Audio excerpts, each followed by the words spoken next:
Olá! Vai começar mais um episódio do podcast Papo de Veterinária.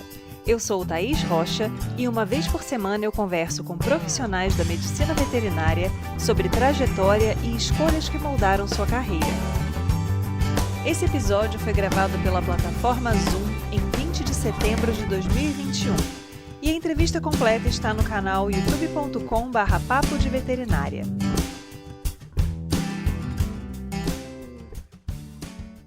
A atuação do médico veterinário na criação de búfalos, ou seja, a bubalinocultura, tem diversas facetas, e é importante conhecer as demandas específicas para que a formação ao longo da graduação e da trajetória profissional qualifiquem o médico veterinário que deseja atuar nessa área. Jacide Almeida é médico veterinário formado pelo Centro Universitário de Barra Mansa, mestre pela Universidade Federal Rural do Rio de Janeiro e doutor pela Universidade Federal de Minas Gerais.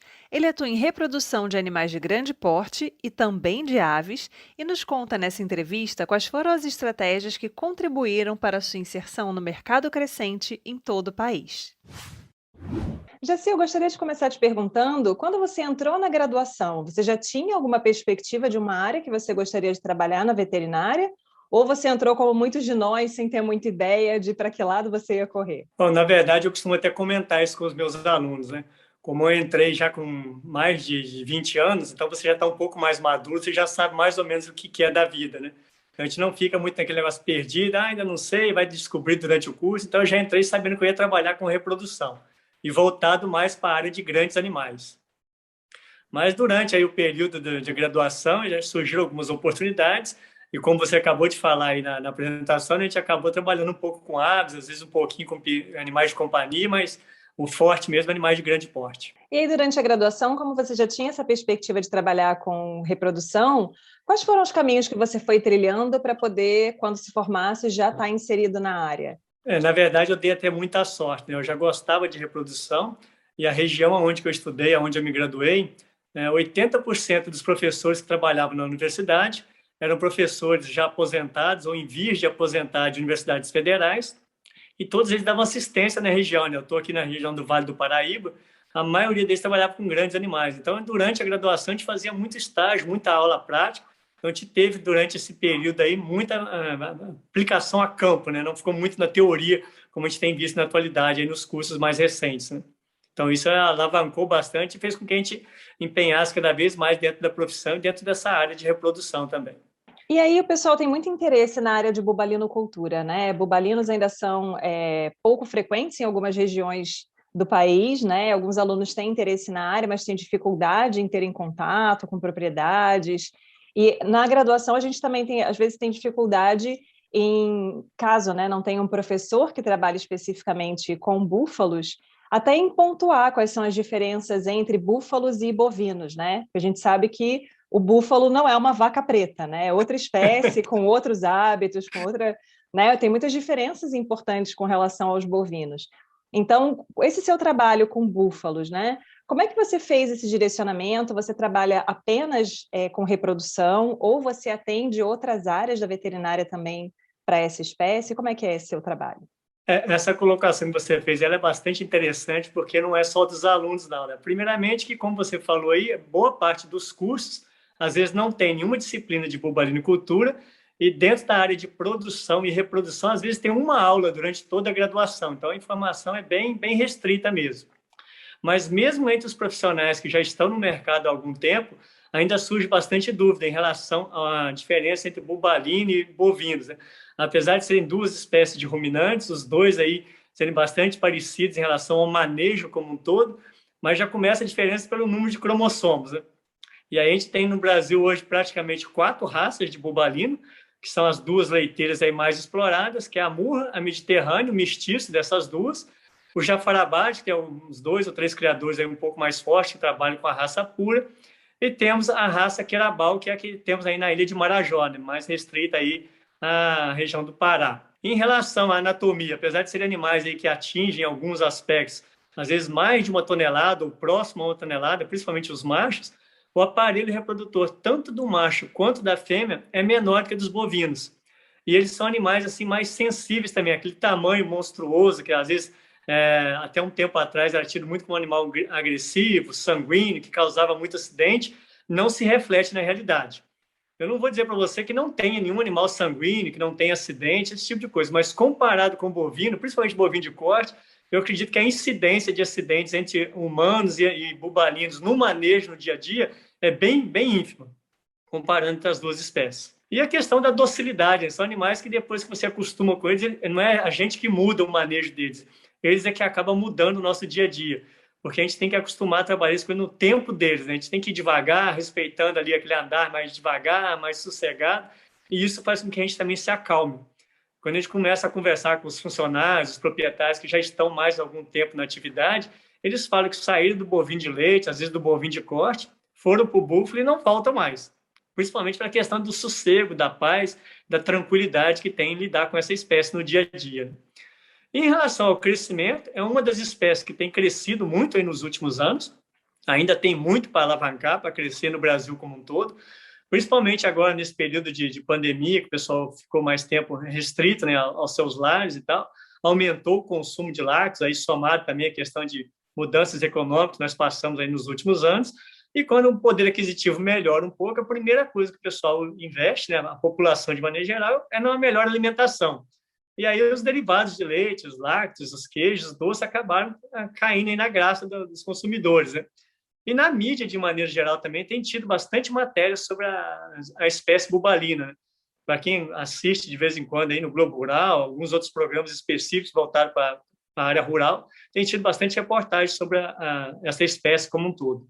Pensando nessa lida diária, né? A sua especialidade é na reprodução. E eu até ia te perguntar, porque é interessante que você fez mestrado em patologia e o doutorado foi voltado para a área de reprodução? Desde a época da graduação, da iniciação científica, tudo foi voltado para a reprodução.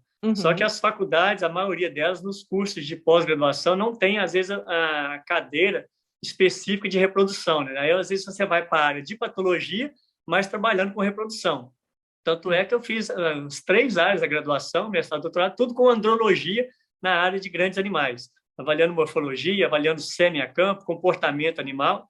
Então, apesar de estar tudo na reprodução, mas os títulos às vezes acabam não saindo dentro da área em função das cadeiras que existem dentro de cada universidade. E aí, você trabalhando a campo, né, e trabalhando com bubalinocultura, que é uma área que as pessoas têm bastante interesse hoje em dia, você acredita que é interessante aquele médico veterinário que tem aquela abordagem mais ampla, então que atende reprodução, clínica, cirurgia, né, aquele combo básico ali que as propriedades precisam, ou dá para ter um trabalho específico em cada uma dessas áreas de maneira separada? Olha, dá para trabalhar das duas formas. Na grande maioria das vezes, em função dos custos bastante elevados de manutenção, de produção que a gente tem tido, principalmente aí com o aumento da matéria-prima para a produção de alimentos, né?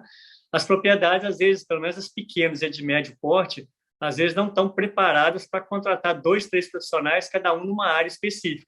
Então, às vezes, você é chamado para fazer uma parte reprodutiva, vamos pensar em uma IATF, um congelamento de sêmen, e aí você acaba fazendo também a parte de clínica, a parte de patologias, fazendo preparação de projetos, né, para ampliação da criação futura, esse tipo de coisa. Então, às vezes, você entra com um objetivo específico, mas, no geral, você tem que ter um conhecimento e tem uma aplicação geral de clínica, de patologia, de reprodução, de produção, e é uma coisa interessante porque boa parte dos profissionais que temos aí no mercado na atualidade não tem experiência com bubalina, né?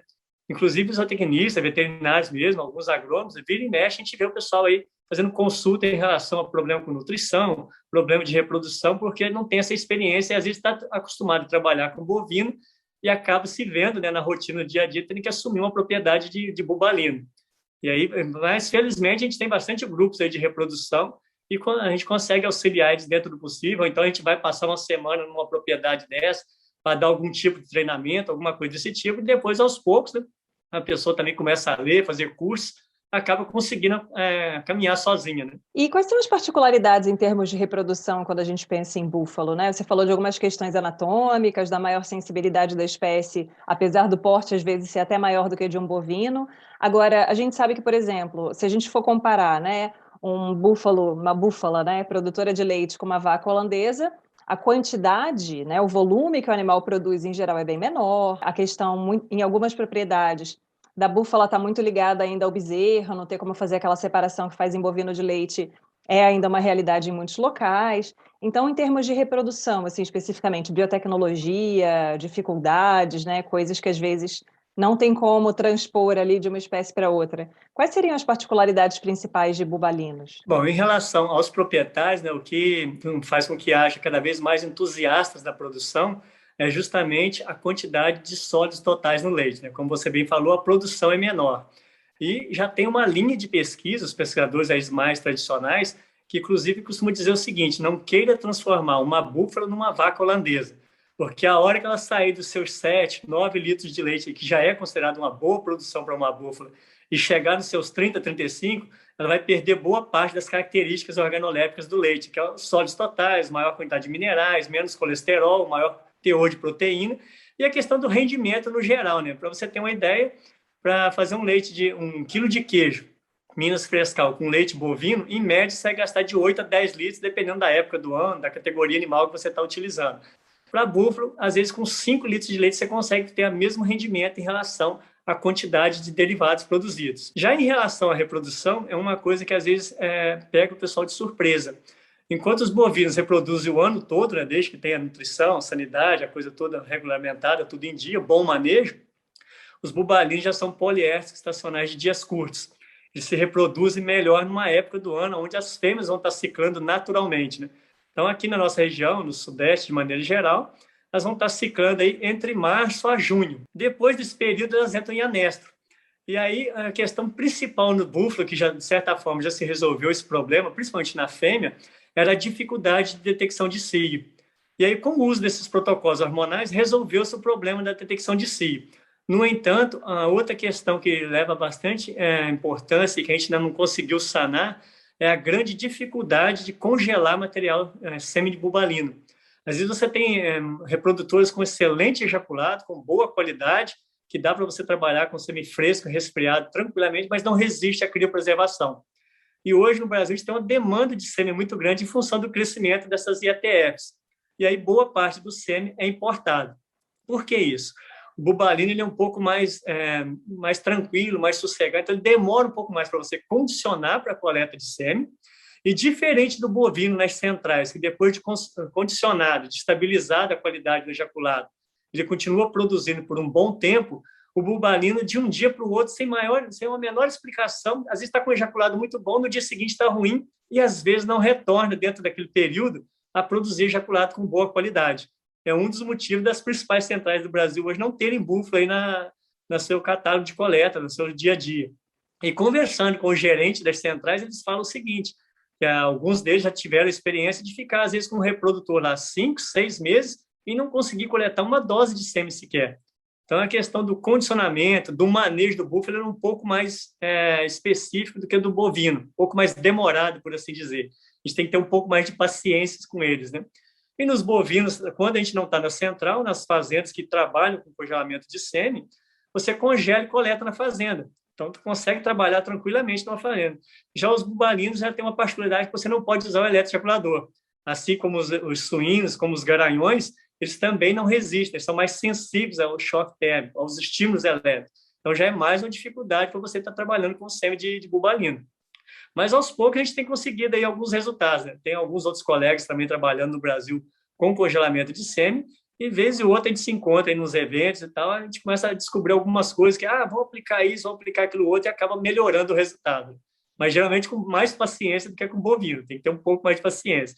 E a primeira coisa que a gente tem que falar com o proprietário é isso, que às vezes você viaja, como eu tive há um tempo atrás na Bahia, você chega lá, o pessoal acha que o sêmen do búfalo é muito bom, porque está fertilizando as vacas, e elas estão prenhas, principalmente na estação de monta, que é só coletar o ejaculado e ali resfriar no nitrogênio e já está congelado. Né? E não é bem assim, tem uma etapa bastante grande aí entre a coleta e o congelamento em si, né? Um dia todo de trabalho.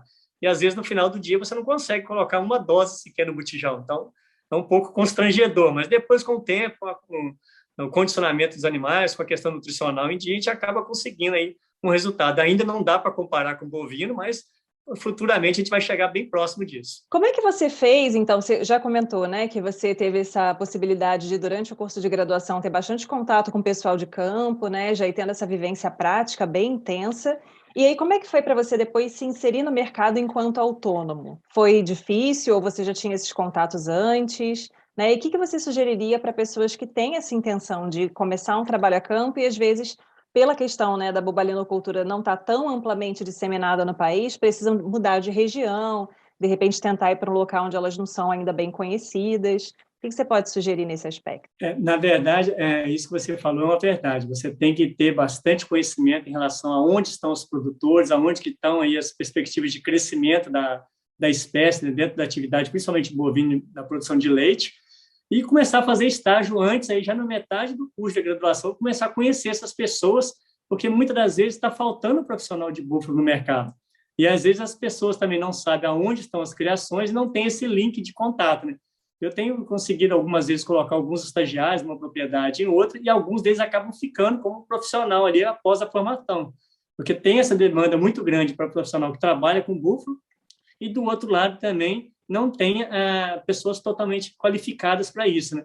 E agora, nesses 2 últimos anos, eu sempre falo isso para os alunos, que um dos diferencial de quem está se formando, graduando agora, em qualquer uma das 3 áreas aí da zootecnia, veterinária e agronomia, vai ser a carga horária de estágio, porque está todo mundo online, em aulas, às vezes até parte das práticas, de certa forma, também dentro do possível, sendo online, e isso não tem o mesmo know-how, o mesmo conhecimento de você estar no dia a dia colocando a mão e convivendo com os animais, né? Então, isso vai fazer uma diferença grande. E procurando esses proprietários, a maioria deles são solícitos. Quando a gente fala, tem um colega aqui que está estudando, está terminando e quer fazer aí uns 2 meses de estágio, 6 meses de estágio na sua fazenda, a grande maioria deles acaba recebendo, desde que agendando previamente, questão de recurso, local para ficar. Alguns, às vezes, você tem que deslocar da fazenda para a cidade, mas a maioria deles você consegue até, às vezes, ficar na casa de um funcionário, assim por diante. Então, não é tão difícil assim, não. Tem algumas pessoas, há pouco tempo eu indiquei uma que veio do Rio Grande do Norte para cá, uma outra do Espírito Santo também já teve aqui próximo a Belo Horizonte, então não é tão difícil. Mas é questão de realmente procurar as pessoas e conhecer. Agora, por outro lado, os proprietários também ficam um pouco receosos, porque às vezes os alunos estão mais naquela de curiosidade do que realmente se dedicar à atividade em si, né? Do que seguir aquela área, por assim dizer. E aí, para ficar 10, 15 dias, a maioria deles também não quer receber, né? Um período longo para poder você ter tempo de conhecer toda a propriedade, a produção, os animais, e ver se você se enganja, né, dentro do perfil dos funcionários daquela propriedade, por assim dizer. Porque no final das contas a gente não pode fazer essa separação. Um dos objetivos que o proprietário tem quando recebe um estagiário é exatamente ter uma ajuda ali de mão de obra, né? Alguém que possa rodar entre setores diferentes, que na produção de leite é uma realidade, né? Os estagiários acabam rodando em vários setores, ficam na reprodução, ficam no manejo, ficam na alimentação, enfim, né? Ficam na ordenha, ficam com o bezerro, então eles vão rodando ali entre vários setores. E o estagiário precisa ter essa noção também, né? Saber que ele está lá para, em troca do conhecimento, da prática, né? Ter aí também essa dedicação, né? Com relação às atividades da fazenda. E aí, com relação à distribuição de propriedades no país, assim, você tem uma ideia, mais ou menos? A gente sabe que bubalinocultura é muito forte no norte do país. E quais são outras regiões, assim, que essa atividade está crescendo de maneira importante, né? Que talvez sejam aí focos para quem quer se inserir nesse mercado? Olha, para você ter uma ideia, hoje existe aproximadamente 16 mil criadores de búfalo no Brasil, né? Desde aquele que tem 1 ou 2 vaquinhas até alguns que têm aí algumas dezenas de milhares. Existem aproximadamente os 16 estados aí que criam búfalo, que manejam búfalo. O meu estado aqui, o Rio de Janeiro, por exemplo, é um que tem bastante búfalo, mas são pequenos criadores e eles estão espalhados. Eles não estão unidos ainda para trabalhar, para conseguir desenvolver projetos juntos. A gente está tentando organizar isso, mas ainda não chegamos a esse patamar. Temos lá no Rio Grande do Norte, uma das maiores fazendas do Brasil. Temos aí no Minas também, na região de Oliveira, 230 quilômetros de Belo Horizonte, tem uma grande, que é a Búfalo Bom Destino. Tem a Búfalo Dourados, em São Paulo. Na Bahia também tem um criador forte. Então, a gente tem umas 5, 6 fazendas aí de grande porte, que geralmente são as referências na produção de leite. E dentro da produção do corte, aqui no Rio de Janeiro mesmo, no norte do Rio de Janeiro, tem uma propriedade que tem, segundo me falaram, né, eu visitei ela uma vez, mas não consegui ter uma visão geral da fazenda como um todo, aproximadamente 3.000, 3.500 animais. Mas aí são criados, de certa forma, soltos, extensivamente, como se fosse um gado Nelore de corte. Não é um gado tão apurado assim. Mas tem bastante criação, não são poucas, não. A maioria delas é que, às vezes, as pessoas estão iniciando agora, ainda estão assim deslocada em relação aos nichos, né, para onde fornecer sua matéria-prima, como conseguir melhorar os seus rebanhos. Mas quando eles estão mais próximos dessas grandes fazendas, algumas delas têm até projetos de doação de animais, 20, 30, 50 animais para a pessoa começar a produzir leite, porque boa parte desses laticínios, dessas grandes fazendas, eles estão buscando leite a 100, às vezes 500 quilômetros de distância. Então, o frete é muito caro. E aí é interessante para eles, às vezes, ter um parceiro do lado, ali a 20, 30 quilômetros, às vezes até 50 quilômetros, que produz aí seus 200, 300, 500 litros de leite, que para eles é interessante, né? Reduz muito o custo com frete, com transporte. E em algumas regiões, isso alavanca, inclusive, o emprego, né? Tem regiões que, às vezes, você não tem muitas atividades para manter o pessoal naquela área rural, naquela área ali de produção de leite. E o bovino, em alguns aspectos, ele está migrando de umas regiões para outras e o pessoal está ficando isolado. E como o búfalo ocupa alguns espaços onde é impossível, às vezes, criar bovino, ou às vezes os bovinos, dependendo do grau de genética, não resistem àquelas regiões, o búfalo resiste. Então, isso já é um fator positivo em relação à espécie, o que tem entusiasmado aí bastante os pequenos e médios produtores a entrar na atividade também. E aí você tem essa sua atividade docente, né? E também tem o atendimento a campo. Pensando na questão de pesquisa, né, de trabalho mais nesse nível aí, bobalinocultura, né, trabalhos com búfalos de maneira geral, reprodução clínica, né, doenças mais comuns, particularidades da espécie, são também uma área importante para a pesquisa, né? Sem dúvida. Você comentou logo no início da nossa conversa em relação à dificuldade da ordenha, da produção de leite, por causa deles serem mais maternos, né, das mães sentirem muito a ausência dos bezerros. Isso realmente é um dos principais problemas da atividade, mas fazendo a seleção, pegando as novilhas que já aceitam fazer a ordenha sem bezerro ao pé, você, inclusive, consegue tirar leite, às vezes, de alguns graus, de categorias de fêmeas bubalinas, inclusive sem o bezerro pé e, às vezes, sem usar ocitocina. Ainda não é a maioria, mas já há uma tendência de mercado aí, né, em relação à qualidade de produtos que estão sendo produzidos aí constantemente nas diversas espécies.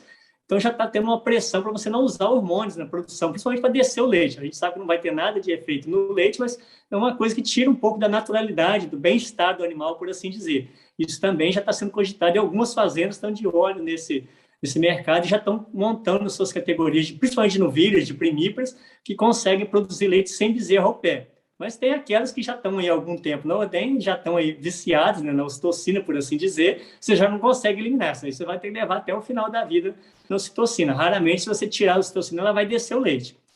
Em relação à produção, tem alguns manejos que variam bastante de uma região para outra, em relação às fêmeas também, e isso, em alguns momentos, facilita e em outros, às vezes, dificulta o manejo. Mas o maior problema das propriedades, aí não é nem só do bubalino, é a questão da mão de obra tecnificada. Não vou nem dizer especializada, é aquela treinada com o pessoal para fazer aquele trabalho repetitivo dia após dia, né?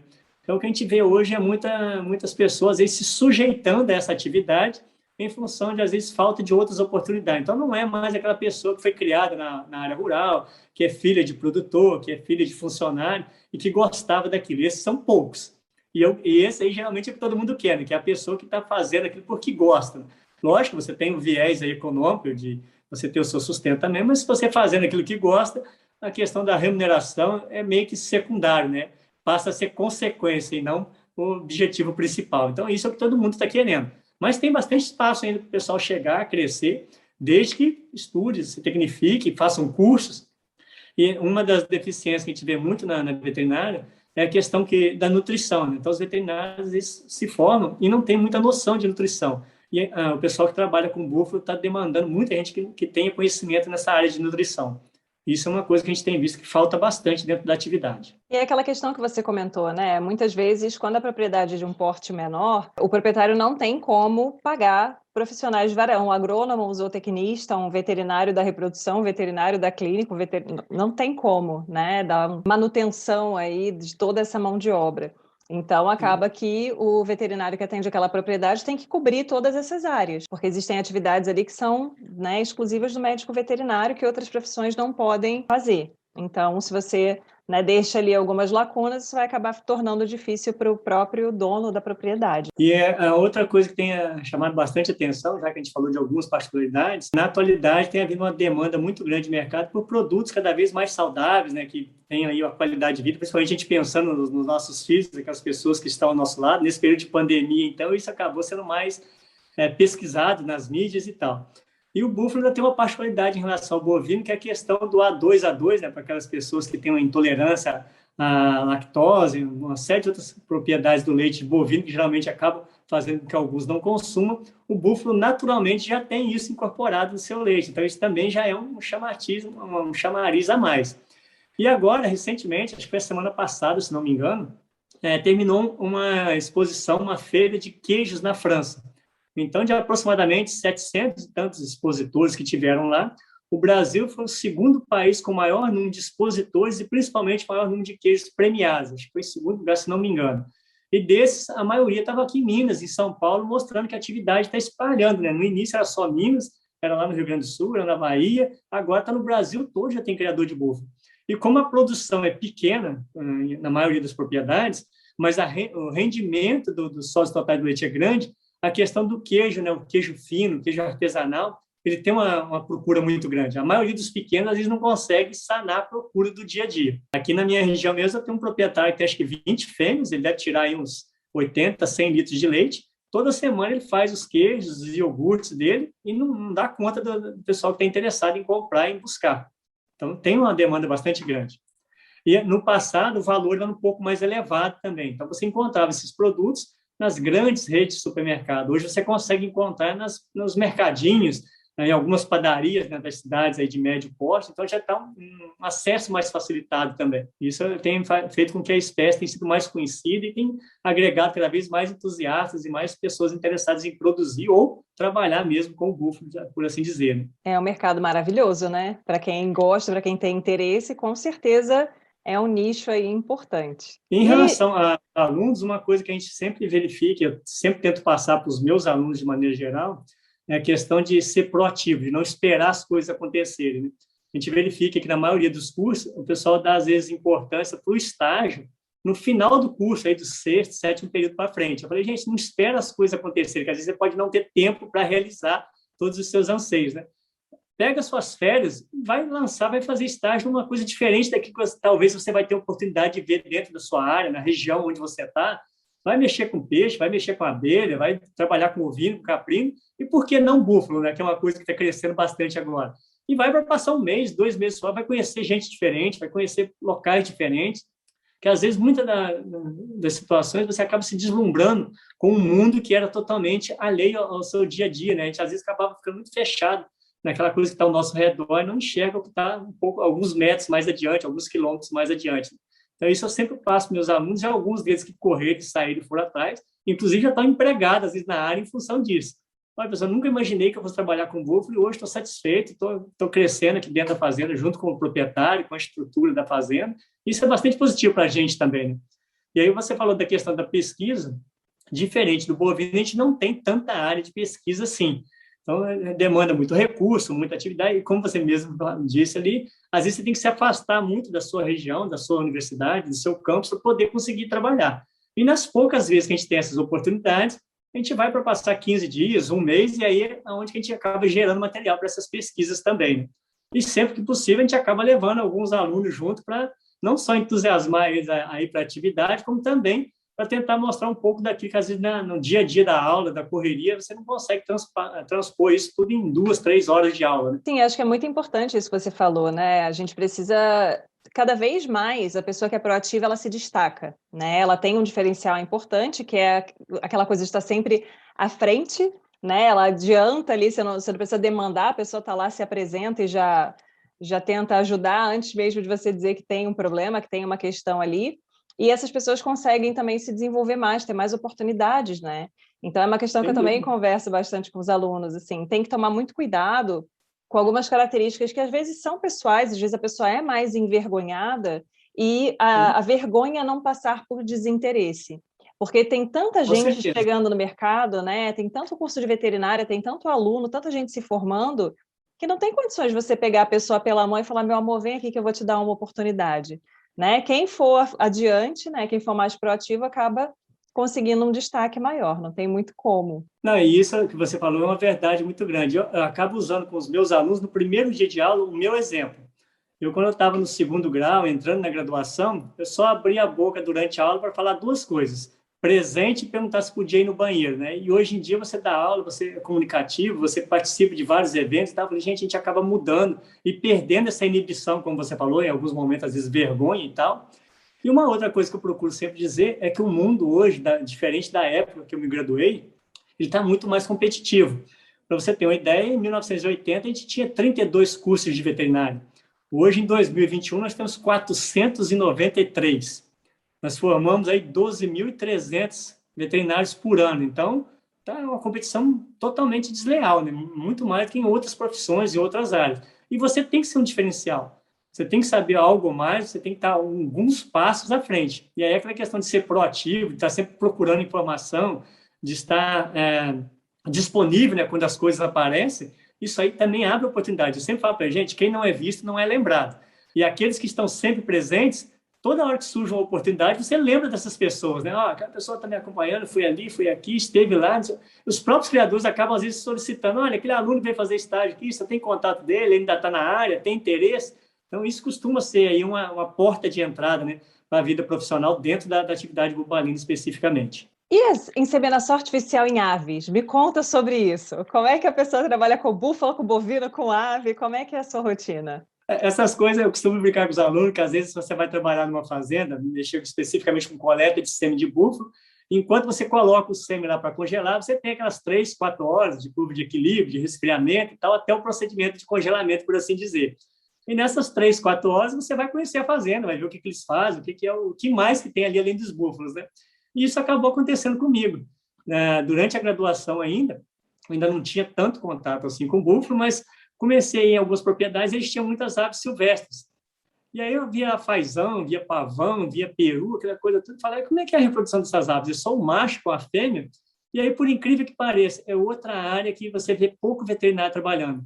A maioria dos criadores particulares que trabalham com aves silvestres, essas aves aí menos criadas pela maioria das propriedades, das granjas, dos sítios, são os próprios donos ou proprietários que fazem inseminação artificial. Geralmente, durante a graduação, a gente vê, às vezes, uma aula falando sobre inseminação em aves, assim mesmo é muito corriqueira, muito rápida, não dá tempo de você se deslumbrar com aquilo, né? E é um mundo que tem aí pela frente. Eu costumo levar os alunos em uma propriedade aqui próximo, você chega lá, só a raça de fazão, tem 15 raças de fazão, tem 5 de pavão, tem não sei quantos de peru, tem não sei quantos de galinha caipira, galinha doméstica. Então, é um mundo que a gente tem aí, e como você falou, a gente já está acostumado com o bovino, com o búfalo, que já são duas espécies diferentes, apesar de serem tratadas, às vezes, em algumas condições como iguais. E nas aves, a gente tem muitas espécies que a gente trata elas como se fosse mesmo animal, e tem essas peculiaridades também que fazem uma diferença muito grande. Tem aquelas aves que só reproduzem uma época do ano, tem aquelas que são monogâmicas, formam um par para a vida toda, tem aquela que o macho sofre para conquistar a fêmea, às vezes tem que dançar um dia inteiro, construir uma cidade para poder ganhar o gosto da fêmea, conseguir ter a condição de acasalar com ela. Eu costumo brincar com os alunos, falei, no caso das aves, geralmente aqueles mais coloridos, mais frondosos, que tem o canto mais bonito é o macho, mas é a fêmea que escolhe com quem ela quer acasalar, né? E muitas das vezes o macho sofre aí para caramba e não consegue arrumar uma parceira para acasalar. Então, são coisas aí bem interessantes também de a gente estar trabalhando no dia a dia.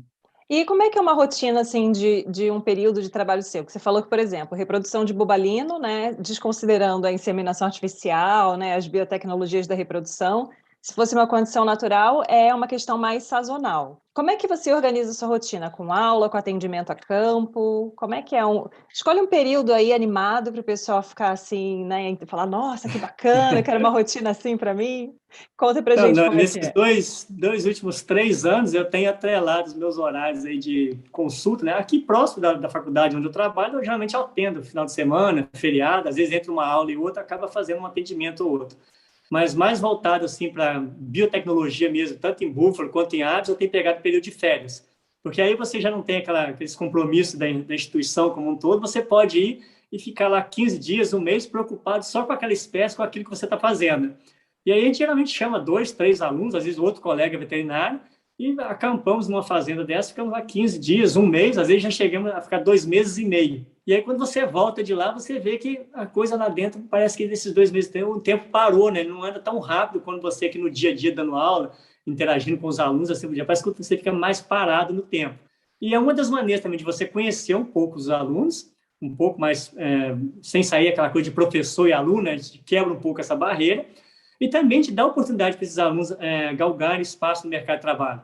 que é o momento que ele está ali conhecendo o proprietário, e, às vezes no primeiro dia eu converso com eles e tal, do segundo dia para mim, fala, daqui para frente é por sua conta, você que vai conversar com o proprietário, você que vai dizer para ele como fazer isso, como fazer aquilo, a gente sempre do lado, orientando, dando uma olhada e tal, mas já deixa ele começar a mostrar serviço para ele ganhando esse feeling, né, de conseguir conversar com o proprietário e mostrar também que ele tem conhecimento para isso, né? Só não tem a experiência, mas o conhecimento está ali disponível, então, aos poucos, ele também vai ganhando essa experiência. Eu acho que isso é importante, que falta, às vezes, um pouco durante a graduação, né? As pessoas darem aquela primeira oportunidade para você dar os primeiros passos. Depois você é capaz de ir sozinho, mas no primeiro passo, geralmente, você tem que ter alguém ali que te mostra, olha, vai aqui nessa direção, que as coisas geralmente acontecem de um pouco mais fácil, né? E isso, geralmente, é importante para alguns. E aí, Jaci, se você soubesse lá quando você entrou na sua graduação, do que você sabe hoje, o que que você teria feito diferente? Talvez eu teria aproveitado um pouco mais aqueles tempos de saída para ir beber, para ir a festas, não que não seja importante, isso é importante, mas talvez eu tivesse aproveitado um pouquinho mais. No meu caso, a perda não foi muito grande, porque eu já era um pouco mais maduro em relação aos outros colegas, né? Eu terminei o ensino médio, fiz técnico agropecuária, fui trabalhar 6 anos, aí vim, fiz a graduação, fui trabalhar mais 2 anos como autônomo, depois mais 2 anos como professor, parei, fui fazer o mestrado, voltei mais 2, 3 anos dando aula como professor do mestrado, depois parei para ir fazer o doutorado. Então, eu não emendei tudo na sequência, né? Hoje a gente vê aluno aí com 22, 23 anos, já tem doutorado, já tem, às vezes, até pós-doutorado. Então, tem muita bagagem teórica, mas não tem vivência prática, e às vezes não sabe ainda o que é da vida, né? Está naquela coisa, não sei com o que eu vou mexer ainda. Claro que as condições de cada um, às vezes, acabam levando as pessoas para esse caminho. Mas eu sempre costumo dizer para ele, pessoal, não tenta não fazer tudo de uma vez só, não. Dá um tempo. Porque se a gente for avaliar hoje, com essa quantidade de cursos de veterinário e professores que a gente tem, você teria aí uma média de 15 a 20% dos alunos que entram no mestrado e no doutorado que tem perfil para isso, para ser professor, para ser pesquisador, e nós estamos precisando de veterinário, de profissional de campo. Apesar da categoria não ser tão valorizada como em outros países, mas é o que está faltando é isso. Às vezes você chega numa propriedade ou vai assistir uma palestra, um simpósio, a pessoa está falando lá de clonagem, está falando de marcadores moleculares, o proprietário está doido para levantar a mão e perguntar o que ele faz para combater o carrapato lá na fêmea dele, coisa que a gente já domina aí há 50 anos ou mais, mas que ainda é problema no dia a dia. Então, eu costumo dizer que a boa parte do que a gente tem da pesquisa aí não está chegando até o produtor. Infelizmente, nesses últimos anos agora, então, está cada um fazendo sua tese, seu trabalho especificamente, às vezes até arcando com os próprios custos, né? Mas depois não consegue colocar isso em prática. Então, tem muita coisa arquivada. Eu me lembro que eu vi uma palestra de um zootecnista uns 7, 8 anos atrás, e aí ele falou uma coisa que me marcou. Ele disse, olha, eu vim aqui pela primeira vez nesse evento, provavelmente não vou ser chamado mais. Aí todo mundo ficou curioso, por quê? Ele falou, vai xingar os veterinários, já que ele era zootecnista, mas não. Ele disse o seguinte, ó, se o Brasil hoje parar todas as pesquisas e colocar em prática o que ele fez nos últimos 30 anos, nós já vamos alavancar umas 2 décadas de conhecimento e de produção. Porque esse conhecimento, essa atividade não está chegando até o proprietário, até onde deveria chegar. Está ficando nos bancos das universidades, nos centros de pesquisas, nos laboratórios, e essa informação, apesar de hoje com a internet já estar mais acessível, mas nem sempre, né, o proprietário do dia a dia, o funcionário, ele consegue filtrar aquilo que ele precisa para o dia a dia dele, né? Acaba sendo papel nosso também fazer exatamente essa comunicação entre o ambiente acadêmico e as necessidades do campo, né? Da mesma maneira que, às vezes, uma dor do campo gera uma ideia de pesquisa para o médico veterinário, a gente precisa retornar o conhecimento que foi gerado para aquela prática diária, né? Senão acaba perdendo um pouco o sentido da pesquisa. Em muitas situações, a gente tem aquelas pesquisas que vão demorar bastante tempo para conseguirem trazer um resultado prático, né? Às vezes você vai estudando técnicas, esse jeito não deu certo, tenta outro, e assim vão pós-graduandos e pós-graduandos, gerações depois de gerações ali, correndo atrás daquele conhecimento, mas no momento em que essa informação, né, é gerada, ela precisa realmente sair daquela revista, né, e passar ali para a prática diária do campo. Então, acho que realmente é importante aí essa observação. Né? E essa coisa que você falou, acho que já surtiu um pequeno efeito, né? A gente espera que ele aumente e tal, mas nos 2 últimos anos, uma coisa que eu observei bastante, conversando com outros colegas também, é que teve um período aí que a gente não tinha sucessão, né? As pessoas das fazendas, das propriedades, os filhos estavam indo para a cidade para fazer os seus cursos, as suas pós-graduação e não estavam retornando. E agora, depois dessa pandemia, desse período todo, a gente repensou muita coisa, né, nas várias esferas aí da social, econômica, política, outras coisas mais, e o pessoal está voltando um pouco mais, né, pelo menos, principalmente os filhos desses proprietários, desses fazendeiros, desses zootecnistas, veterinários, agrônomos, estão voltando um pouquinho mais para botar o pé no chão, voltando para o sítio, para a fazenda. Não vou dizer que vai morar lá, porque aí também seria um salto, às vezes, muito grande, mas já está estreitando esse vínculo, né, esse caminho novamente. E isso, com certeza, tem agregado muito nas diversas áreas aí dentro da produção animal. Com certeza que isso tem melhorado bastante. E tem aproximado as famílias também, né? O pessoal se sentia muito isolado, né? Ficava, às vezes, os velhos lá na propriedade, no campo, os filhos iam embora e só voltava ali a passeio, numa festa, alguma coisa do tipo. E eu tenho sentido que isso está mudando um pouco também. Eu acho que isso, a pandemia, pelo menos para isso, serviu um pouco, para aproximar as pessoas do campo. Não vou nem dizer da cidade, mas do campo, principalmente, que estavam muito afastados umas das outras, né? O que você considera que seriam 3 características importantes, sejam pessoais, sejam profissionais, para pessoas que querem se inserir nessa área? A primeira coisa é não ter medo de colocar em ação, né? De colocar o seu conhecimento em prática, de entrar num meio, às vezes, totalmente desconhecido, e você, às vezes, no início vai ter alguns tombos, algumas quedas, mas depois você encontra o seu caminho e vai progredir. Então, você tem que ter confiabilidade naquilo que você sabe. Posso não saber muito, mas o pouco que eu sei com convicção. Esse é o primeiro ponto. O segundo, que a informação hoje está disponível. Então, se você sentar em uma semana ou duas em frente à internet e souber aonde procurar e como procurar, você se torna ali um especialista, pelo menos teoricamente, em boa parte dos temas aí que a gente discute no dia a dia dentro da aula. E o terceiro é tentar se cercar de pessoas que sejam tão boas ou muito melhores do que você. Eu me lembro que durante um dos primeiros anos de graduação, em uma palestra, um professor me falou o seguinte, falou para mim não, falou para a turma de veterinária de maneira geral: é preferível você ser o último num time de primeiro do que ser um primeiro no time de perdedores. Então, isso, com certeza, já motiva a gente a estar sempre cercado dos melhores. E se alguém conseguiu, você também é capaz. O que vai fazer a diferença é o tempo para você chegar até onde ele chegou, né? Que uns têm mais facilidade, outros têm mais habilidade, mas se alguém conseguiu, você é também capaz. Acho que com esse tipo de pensamento, não tem nada que te impeça de fazer nada que você queira fazer na vida. Seja profissionalmente, seja dentro da área que você se lançou a procurar essas informações, a se especializar, e você com certeza vai galgar o seu mercado de trabalho. E o segundo, fazer as coisas bem feito e com prazer. Se você fizer bem feito e com prazer, você vai ser recompensado inicialmente pelo lado econômico, né, com o seu salário, com o que vale aquilo que você está fazendo, aquele tipo de serviço, e segundo, você vai ser recomendado pelas pessoas. Porque quando você faz uma coisa bem feita, o seu trabalho tem valor.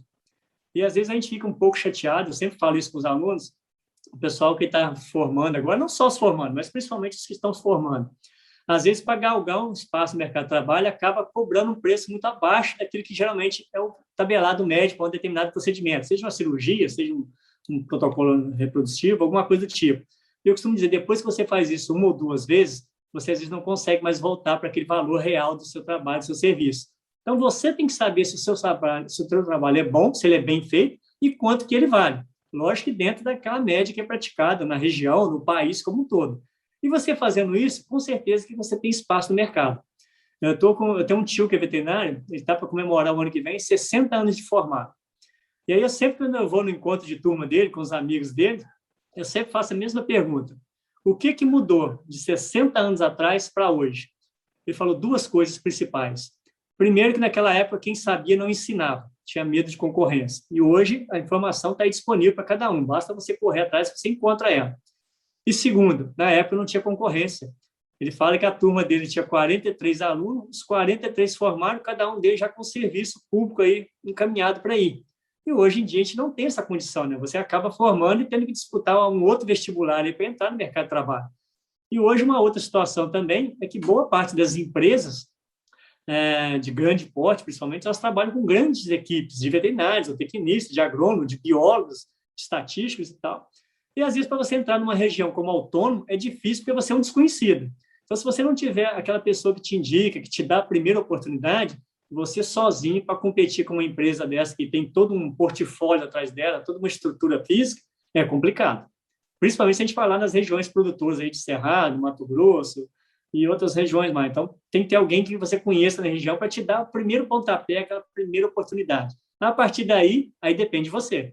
É você se especializar, você se manter sempre atualizado, Eu sempre brinco com meus alunos, falei, gente, se você se formar, ficar 6 meses sem participar de um congresso, de um simpósio, sem ler um artigo, nem que seja um artigo mais simples dentro da sua área, você está fora do mercado de trabalho, porque a coisa muda muito rapidamente, né? O que você leu ontem já pode não ser verdade hoje, então a gente tem que estar sempre atualizando. E a gente não consegue ler. Eu, dentro da minha área, pouco tempo que eu tenho, eu não consigo ler nem 10% daquilo que é publicado. Então, a gente não consegue filtrar tudo isso. E esses congressos, eventos, além da socialização, de conhecer pessoas diferentes, saber quem é quem, aonde está atuando e aonde estão as oportunidades, é você também mostrar quem é você no dia a dia, né? O que você faz, o que você pode agregar para os outros colegas. Acho que isso é muito importante. A construção dessa rede de contatos é uma das características essenciais do médico veterinário que consegue, às vezes, atuar além, né, da sua região, ali, da sua especialidade. Então, eu sempre brincava com uma amiga minha na graduação, né, que é mais importante do que saber é ter o telefone de quem sabe. Às vezes, a gente... Né? Mais importante, às vezes, do que você ter aquela informação de bate-pronto a hora que é necessário, é, às vezes, você saber quem é que está trabalhando com aquilo, que pessoa tem uma especialidade maior naquela área, quem pode, às vezes, encurtar o seu caminho entre, né, aquela demanda de informação e uma abordagem ali já mais prática, mais direcionada de quem sabe, de quem tem prática com aquilo, quem trabalha com aquilo. Então, essa construção de uma rede de relacionamentos, ela realmente é muito importante, né, para a pessoa profissionalmente ser bem-sucedida. Não tem como a gente fugir muito disso. É a pessoa que pode te indicar para uma oportunidade importante, é uma pessoa que vai lembrar de você, né, para te colocar ali, às vezes, dentro de um grupo, né, até de WhatsApp que seja, de pessoas que trabalham naquela área em que você consegue trocar informação bacana. Então, essa questão do relacionamento interpessoal é extremamente importante. E é o que você comentou, né? A gente não termina a graduação sabendo tudo o que há para saber. A gente termina a graduação com aquela pincelada básica, assim, ó, pá, existe isso tudo aqui para você ir atrás, né? E aí depende da vontade de cada um, do empenho de cada um, correr atrás daquela formação mais específica que realmente vai garantir ali um futuro profissional brilhante, né? E aí esse brilhante pode ser financeiro, pode ser de realização pessoal, pode ser de ajuda a outras pessoas, pode ter muitos aspectos dependendo aí do que cada um quer para si, né? Mas é bem bacana isso aí, adorei essas sugestões, muito bom. Isso que você falou, eu também concordo plenamente. A questão de você, às vezes, em algumas situações, às vezes você até sabe, tem um conhecimento ali razoável para resolver aquele problema, mas se você tem o contato de alguém que é específico da área, que trabalha com aquilo no dia a dia, eu costumo dizer que é uma via de mão dupla. Não é porque você ofereceu ou mostrou o trabalho para outra pessoa que ela vai tirar o seu espaço, é justamente o contrário. A hora que acontece com ela, ela também lembra de você e acaba te chamando para fazer aquele procedimento que você está envolvido no dia a dia.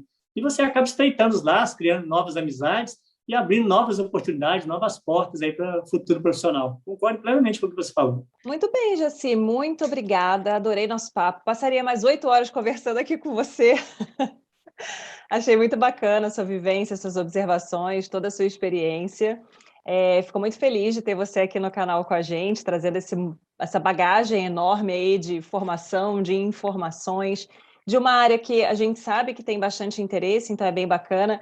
Achei curiosíssimo você também, né, assim, trabalhar com búfalo e trabalhar também com ave, ter essa curiosidade, essa vivência, é muito legal. Eu que agradeço, Thaís, pelo convite, né? Foi um prazer estar conversando com vocês, trocando um pouquinho de informações, um pouquinho da nossa experiência.